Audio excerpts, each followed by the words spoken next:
For the latest information regarding the COVID-19 pandemic in Cupertino, please visit cupertino.org/coronavirus. Hi, my name is Silvia Hernandez Macalo, and I want to welcome all of you to Nido's backyard. I want to welcome the governor and the entire team behind me. And for those of you watching, I want to remind everybody to please continue supporting your local businesses. Thank you. I'm now going to pass it on to Jennifer. That's a declarative message. Yeah. That's a good message. I like it. Well done. Thanks for having me.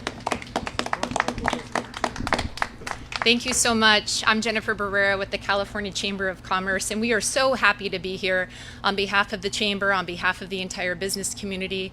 I want to thank the governor, legislators, elected officials who are here today for their leadership and partnership in putting together such an important package that the governor is going to sign here today.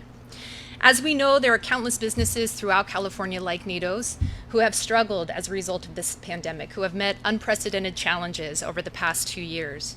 We've seen our businesses, both large and small, step up to the plate to protect their employees, to protect the communities in which they work in, and we are pleased about that. After all we have been through, there is good news today. The legislation that the governor is going to sign today has over $6 billion in economic relief for our businesses. With the legislation that's going to be signed today, businesses like Nido's will get a $500 million tax cut for restaurants and venues, $150 million in direct grants for small employers, and more importantly, a restoration of $5.5 billion in tax credits and tax deductions for employers throughout California to utilize immediately. This much needed tax relief is not only essential for the immediate help of employers, but it also creates a pathway and lays the foundation for long-term economic recovery for our employers. This deal also includes an improved COVID sick leave policy for employees to utilize when they're sick or when their family members are sick. Through close discussions and negotiations, we believe this more limited and targeted policy removes some of the administrative challenges that employers faced during this unpredictability caused by the pandemic. And with lower infection rates, we are hopeful that the worst of this virus is behind us, that the need for this leave will continue to diminish as we continue to make progress in our fight against COVID. I want to thank the governor, the legislators again for this important action they are taking today, for the quick action. And with that, I'm going to welcome Champion for Oakland and the East Bay Supervisor Dave Brown. Thank you so much. Thank you. And today I really want to thank Governor Newsom for his leadership during the COVID pandemic. From the very beginning, he's been there for Californians, and he continues to do so. Paid sick leave for those who are COVID positive keeps our community safe and supports more rapid economic recovery. It just makes sense to do this. But it takes vision and tenacity to put together a plan and provide the funding to make it happen. Early in the pandemic, the late County Supervisor Wilma Chan, my former boss, created a program that provided stipends for COVID positive workers in our most impacted neighborhoods. These were workers who had to face the difficult decision of continuing to work and providing for their families or staying home and isolating for the protection of the community. The stipends worked. But we could not possibly serve workers throughout our county of 1.6 million residents. The governor's new program will do just that. To launch this new policy and allocate the needed resources, Governor Newsom forged an alliance with legislative leaders and employer organizations. As he has done countless times, the governor has put California residents first. Alameda County is grateful for this important program that will provide the needed support for workers during this latest surge and beyond. This policy is important for public health, it's important for the economy, and it's important for all of California. Thank you. At this time, it's my pleasure to introduce our incredible State Assemblywoman, Mia Bonta.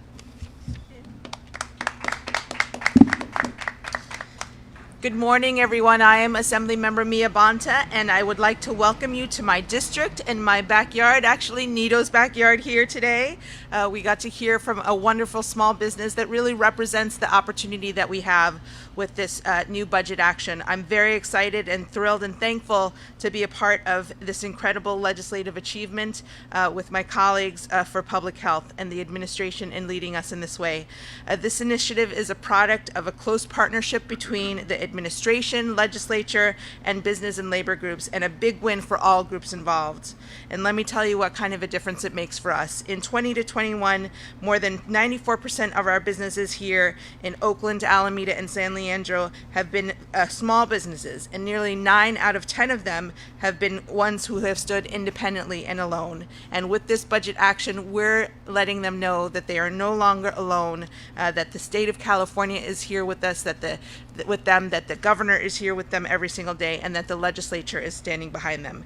And we know that without the ability to offer paid sick leave and take paid sick leave, regardless of our guidelines or the CDC guidelines, sick workers cannot show up to work. And now they have the ability to do that, which means workers are able to work, businesses are able to thrive, and our community is able to build back, even amidst the COVID pandemic as we continue to face that. And with that, I would like to introduce my wonderful colleague, State Senator Nancy Skinner.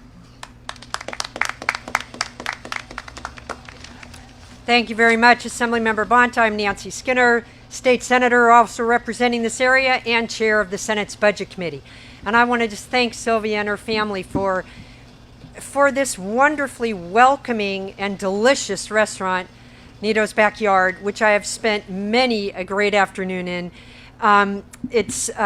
We know how hard our restaurants have struggled in the pandemic, but as you can see, just looking around, what an incredibly welcoming space that she and her family have made this Nito's Backyard so that all of us can enjoy great food and be comfortable. SB 114, a budget bill, and the other bills that will be signed today represents really excellent work between our governor and his administration, the legislature, our businesses, our labor groups, and workers. It's a big win for all who are involved.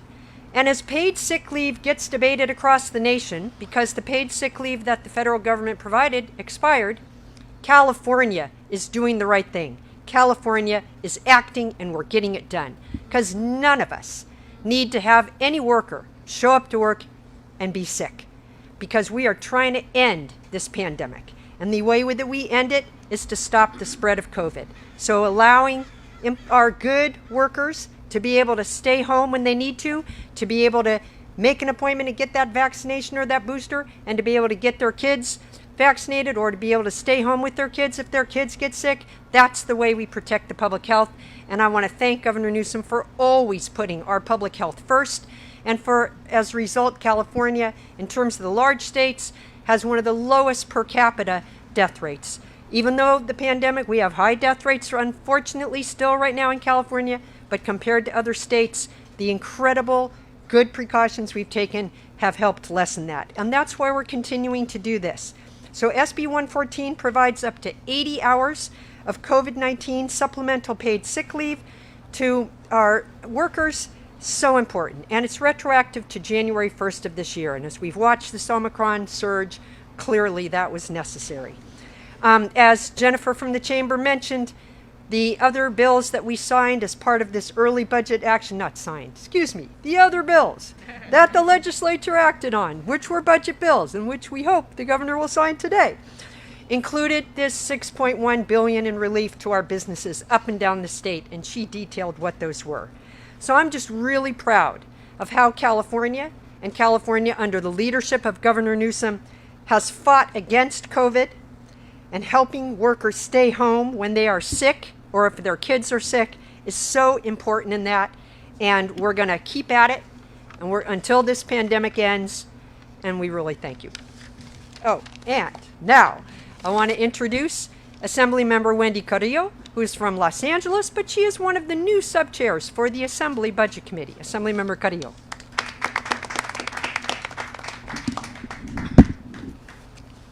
Good morning.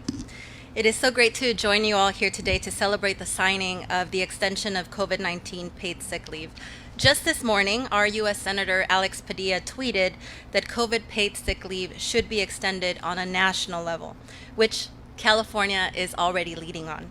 This is a testament to the leadership of Assembly Speaker Anthony Rendon, Senate Pro Tem Tony Atkins, and our Governor, Gavin Newsom. I'd like to thank the California Chamber of Commerce for their commitment to our state's economic recovery, and thank our friends at the California Federation of Labor and our labor allies for fighting for workers in all spaces. Whether or not they are in a union, labor has and will continue to advocate for working families, which brings us here today. This deal includes a $6.1 billion business relief package, which Senator Skinner spoke on, including a $500 million tax cut for restaurants and venues, $150 million in direct grants for businesses, and $5.5 billion in tax credits and deductions to spur innovation. To date, more than 80,000 Californians have lost their lives because of COVID-19. We know that the majority of these workers are essential and frontline workers, most of whom are low income, from marginalized communities and communities of color. No one should be forced to make the decision of going to work sick or a choice between losing their job or taking care of their health, the health of their child or a loved one, as we continue to work through all of the different obstacles with COVID-19. Today's bill signing is one of social and moral consciousness, because COVID-19 is truly a life or death issue that not only affects those that are impacted by COVID, but clearly the safe economic recovery of our state. I'll say a few words in Spanish. Buenos días, es una gran emoción estar aquí con ustedes hoy para celebrar la firma de la extensión de la ley para poder recuperar el pago sobre COVID-19. Justo esta mañana, nuestro senador Alex Padilla en las redes sociales anunció la importancia de esta ley a través del país. Esto es un testimonio del liderazgo del presidente de la Asamblea, Anthony Rendon, el presidente del Senado, la presidenta del Senado, Tony Atkins, y nuestro gobernador, Gavin Newsom.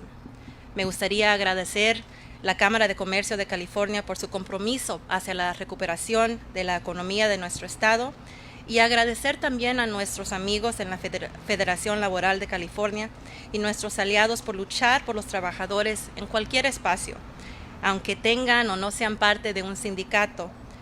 El labor y las uniones siempre están defendiendo a los trabajadores a través de este estado. Este acuerdo incluye un paquete que ayuda a más de $6 billones para apoyar a nuestras empresas, que incluye reducciones de taxes estatales y bastantes recursos para poder recuperar nuestra economía. A esta fecha, más de 80,000 personas han perdido sus vidas en nuestro estado. Sabemos que la mayoría de estas personas son trabajadoras esenciales y de primera línea, la mayoría cuales vienen de recursos bajos, de comunidades marginadas y comunidades de color. Nadie debería de tener la opción de trabajar enfermo o perder la oportunidad de ingresos para poder pagar la renta o poder pagar la comida de su familia. La firma de esta ley de hoy es una conciencia social y moral para poder proteger a todos los trabajadores de nuestro estado y poder también proteger las comunidades a través de este estado y las familias que necesitan apoyo. And with that, I just want to say thank you, and I want to introduce our great governor, Gavin Newsom. Thank you. Thank you, Assemblymember. And I want to just thank everybody assembled behind me. Nitos, thank you very much for opening up today. Means a lot, particularly at the last minute, which I recognize this was put together, at least the venue, at the very last minute. I want to thank, in particular, all of the folks that have been appropriately recognized in terms of their remarks, but also recognized in their remarks. But truly, as the Assemblywoman said, led by our Speaker and our Pro Tem. We had conversations a number of weeks ago about the prospect of moving quickly and focused way, in a focused manner, to put together a package that not only included sick leave for people here in the state of California, but addressed the stresses and travails that small businesses, medium and large businesses continue to struggle through as it relates to the impacts of this pandemic. We were able to agree on the parameters of that, and quite literally within weeks, here we are with the opportunity now to sign this legislation. That would not have happened without their assertive leadership, without the extraordinary leadership and support of Assemblywoman Carrillo, who's long been a champion of paid sick leave, the advocacy and support of Assemblywoman Bonta and her strong advocacy, particularly for small businesses, as well as for the work that we're advancing relating to the health and public safety of our residents. And of course, the chair of the Senate Budget Committee, Senator Skinner, who's very familiar to many events like this, as we have participated in partnership over the course of last year on making many similar announcements supporting not only public health, but also supporting the health of our small businesses. I want to, though, extend a particular expression of appreciation to Jennifer and the California Chamber for their willingness to work together with the California Labor Fed. This is what it looks like when everybody works together and rows in the same directions, working to address anxieties and concerns and compromise and find a balance that I think strikes chord with the vast majority of Californians. So it's a long way of saying this. I'm really proud to be here. I'm proud of their hard work. We wouldn't be here without them. And I'm honored to be able to sign these pieces of legislation today. Just briefly, and you know why we're here, and the speakers did an amazing job going through the details of what we are advancing here today, the $6.1 billion in tax relief and or grants, and the work to advance our paid sick leave with a retroactivity clause that goes back to January to keep employees, keep patrons, keep employers safe and healthy, and businesses open and operationalized. But I want to make a point that's important to underscore. That $6.1 billion, that's on top of what we did just a few months ago. It wasn't that long ago. We did a $6.2 billion tax relief for small businesses. It wasn't that long ago. We put aside $4 billion additional money for grants, not loans, not tax credits, grants to small businesses. And I think it's important to highlight, it's one thing to talk about these things, how are we doing? And I want folks to know that $3.56 billion, $3.560 billion has been distributed to over 311,000 businesses in this state through that grant program. The $4 billion is fully encumbered. And the reason they referenced, and you heard it from a number of speakers, the additional $150 million of grants, not tax credits, is that's the number of businesses and the amount of money that is outstanding based upon the applications that came in.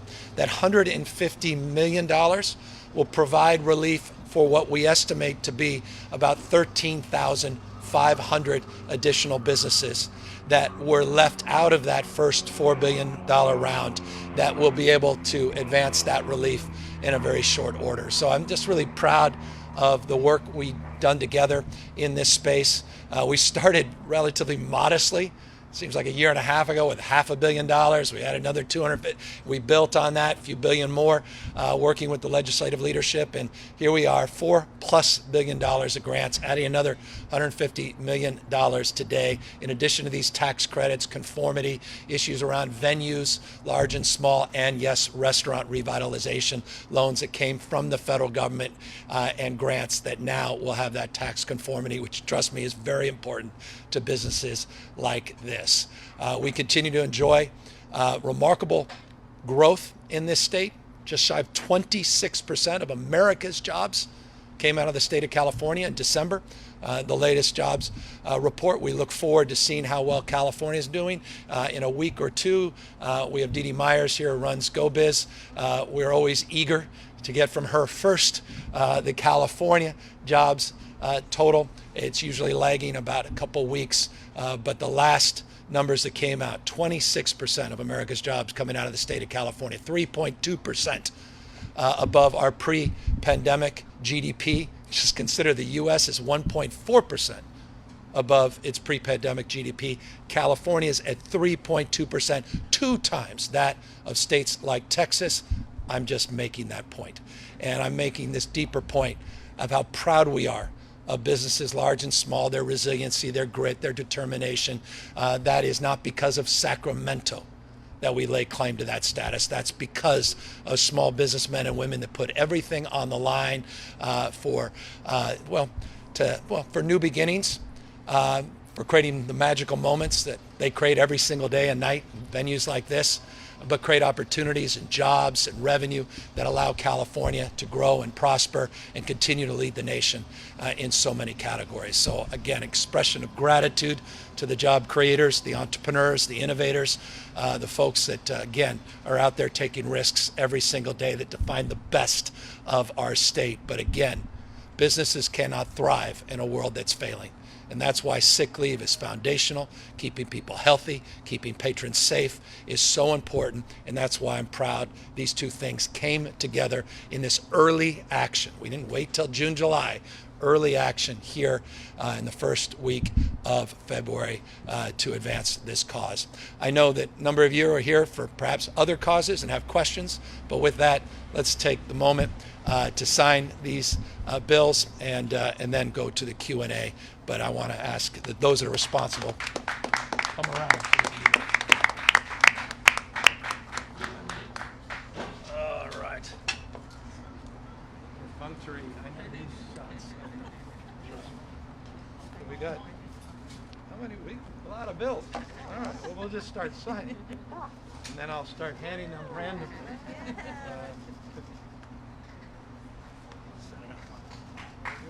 All right. Where's the supervisor? Get in here, Sue. All right, thank you, Supervisor. Jen, $5.5 billion right here. $6 billion. Well, no, here's the other 6 billion. Yeah, now it's 6.1. We'll take it.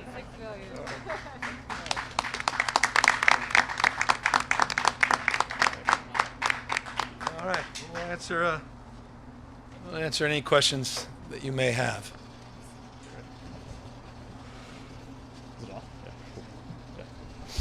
Good morning, Governor Newsom. Morning. This is Ryan Curry with ABC 7 News. I want to ask you about the mask mandate coming up. Yeah. We've already seen some Bay Area counties announce they're going in line with the state with their decision to also lift the mandate, but Santa Clara County deciding to keep theirs. I want to ask you, in communities close-knit like the Bay Area, would you rather see them work to close in line and together or separate with this? And also, how do you think lifting the mandate as well as this, what you're signing today, is going to help these businesses recover faster? We've seen about a 75% reduction since our peak. We were at 152,000 cases on January 4th. And this is an interesting data point. On January 4th, not that long ago, 152,000 cases were reported. We are averaging in the last 7 days 32,000 cases. 152,000, January 4th. A month or so later, averaging the last 7 days 32,000 cases.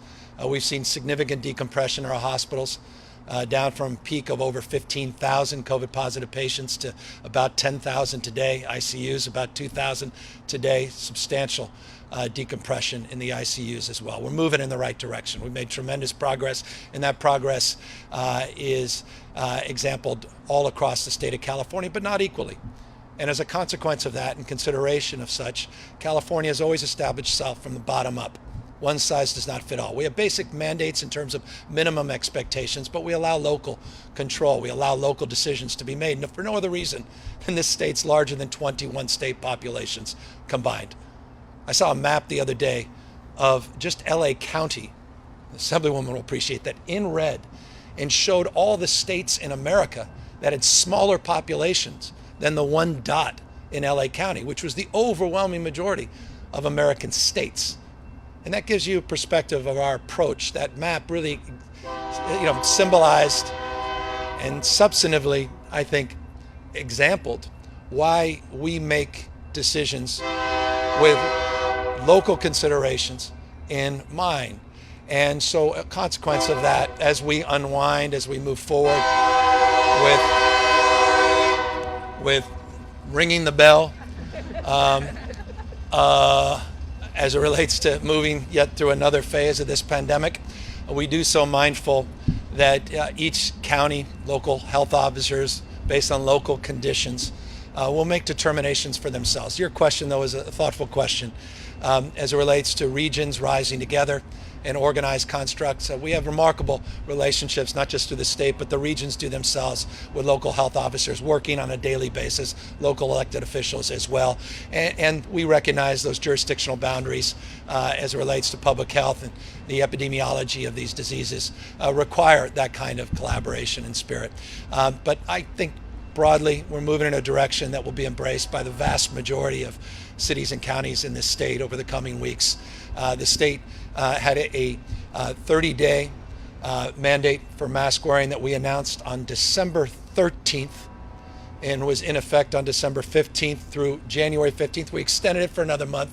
We won't be extending it next month. So it was a 60-day period during the rise of Omicron, but we still allow for local control. And as I said, I believe the vast majority of local jurisdictions will see in their own data what we're seeing in the aggregate in the California data, that we are in a very different place. Also a different place with therapeutics, a different place with genomics, a different place as it relates to understanding the unique qualities of masks, the kinds and types of masks, as well as obviously vaccines. And we continue to promote and push more vaccines, people getting boosted. 55% of Californians have gotten that boost, a little over 13.3 million booster shots. We want to see those numbers go up. We're not going to let off that effort to promote boosters. And I just want to preview now with a little more specificity. We will be putting out next week. I've been previewing this last month because we've been working on it for more than a month, our endemic plan.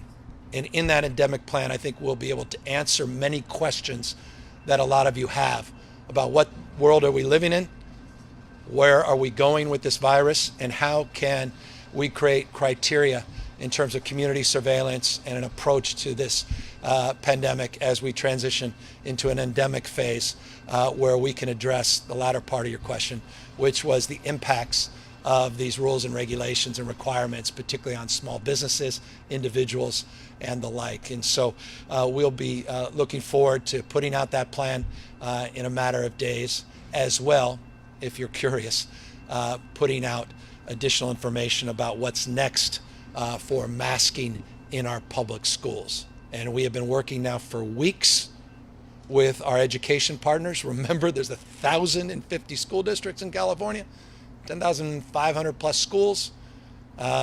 Everybody has strong opinions, local boards and superintendents, county, and the like. And we are getting closer and closer to making public an announcement on mask wearing in our public schools. And no one looks forward to that more than I do. And hopefully in a matter of days, we'll be putting that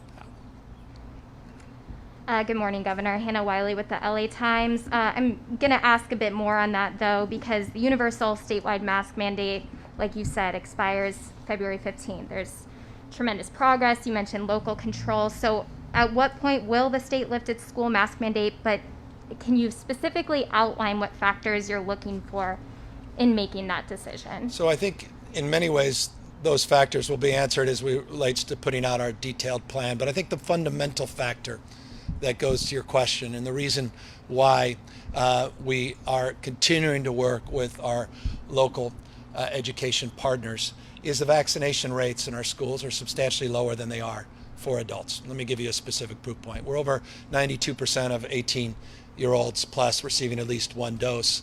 We're less than 28%, I believe.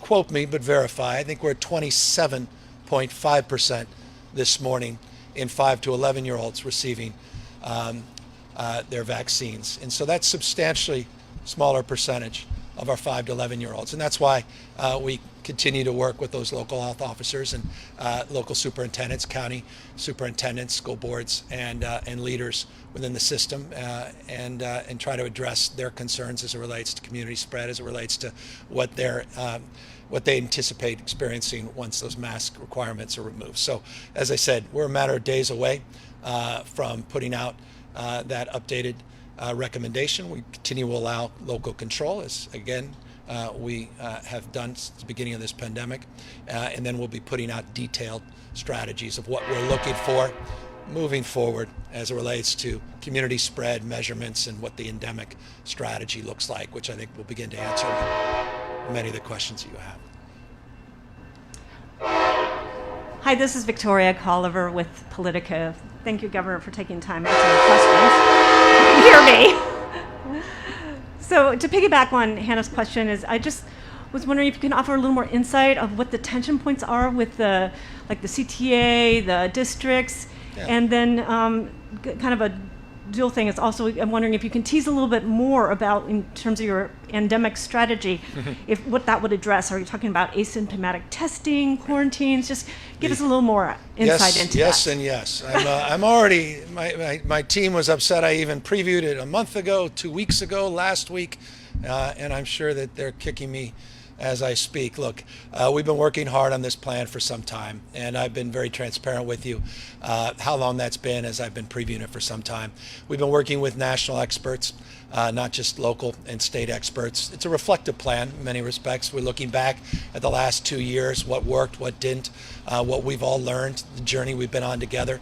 I don't want to oversell it. I mean, it's not a prescriptive plan in every way, shape, or form. In fact, in many ways, it reflects the moment we're in, which is iterative, and allows for the kind of flexibility of thinking that is incumbent upon all of us as it relates to dealing with any endemic, particularly one as stubborn and circular as COVID. And as it relates to that plan, again, next week we'll be putting it out, and we'll have the whole health team there at that presentation answering questions about what's next across the spectrum. You mentioned a dozen plus other considerations as it relates to what we will look to in terms of guideposts and measurements and considerations to address any subsequent surges and new variants as it relates to this disease.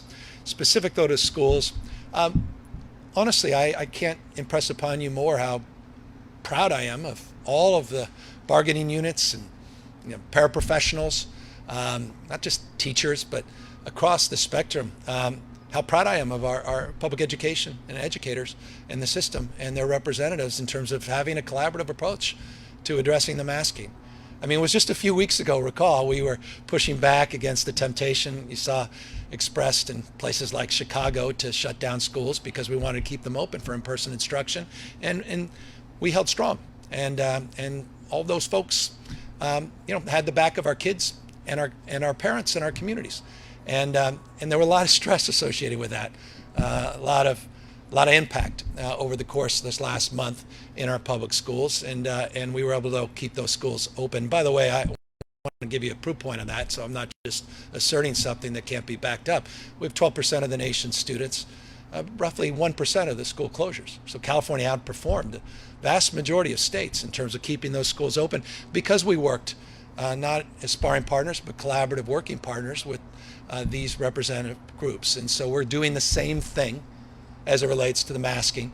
They just asked for a little bit more time, and I think that's responsible, and I respect that. But we also are in date with destiny.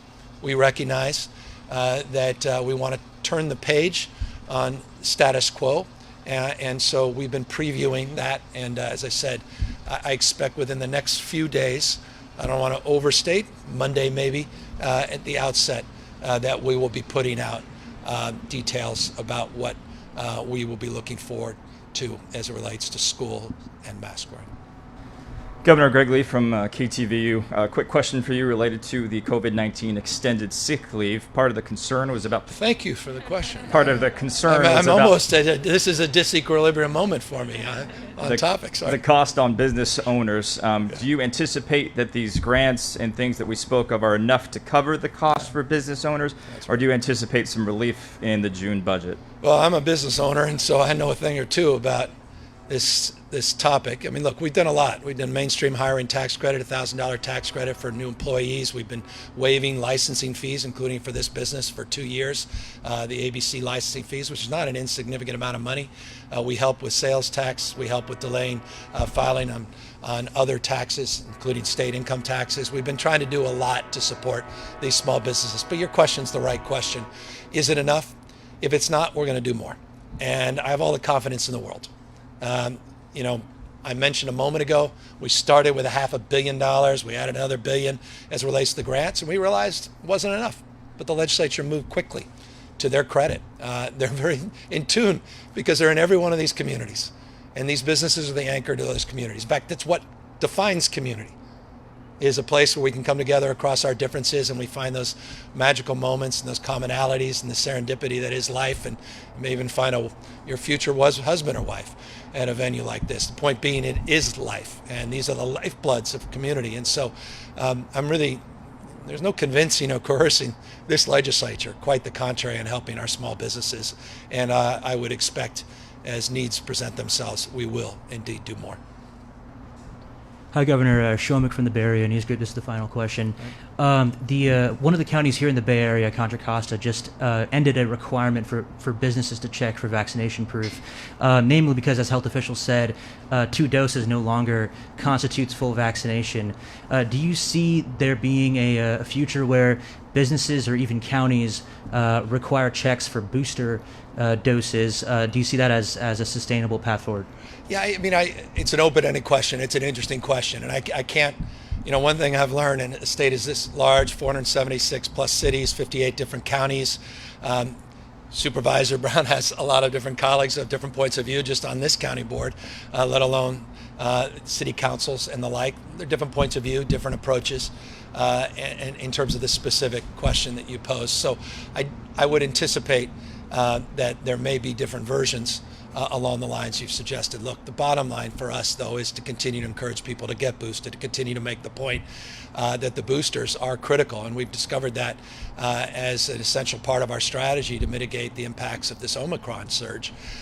We know that the impacts of getting COVID, if you've been boosted, are substantially modified and mitigated as a consequence. And so I cannot impress upon people more that just because we're moving and turning the page on mask wearing, that this disease is behind us. Quite the contrary. I've said it over and over and again. I started and ended last year by saying the word of the year is humility. We start 2022 with that word top of mind. We are humbled in the face of this disease in all its forms and manifestations, mindful that it is not extinguished, it's not yet behind us, mindful we still have a lot of work to do to convince people that they should still get vaccinated, let alone boosted. I'll just close on that. This last 7 days, about 700,000 shots have been administered, meaning vaccine shots have been administered in the state. That's not insignificant, but it's not where we want to be. We still have work to do. And so one of the things, a bit more of a preview into next week's thinking in our new endemic plan, is really laying out a strategy to continue to educate, continue to be mindful always. And there's no greater leaders than the three assembled here, four assembled on the issue of equity, that we still have a lot of work to do to close those equity gaps and meet people where they are and deal, yes, in closing, with not just misinformation, but the overt disinformation that continues to be perpetuated, you know who you are, by individuals, organizations, networks in this country that continue to put people's lives at risk, and businesses at risk as well, that look forward in closing to this disease and pandemic being behind us once and for all. I'm grateful for the people behind me, and we're thankful for all of you for being here as well behind the cameras. Thanks for having us today.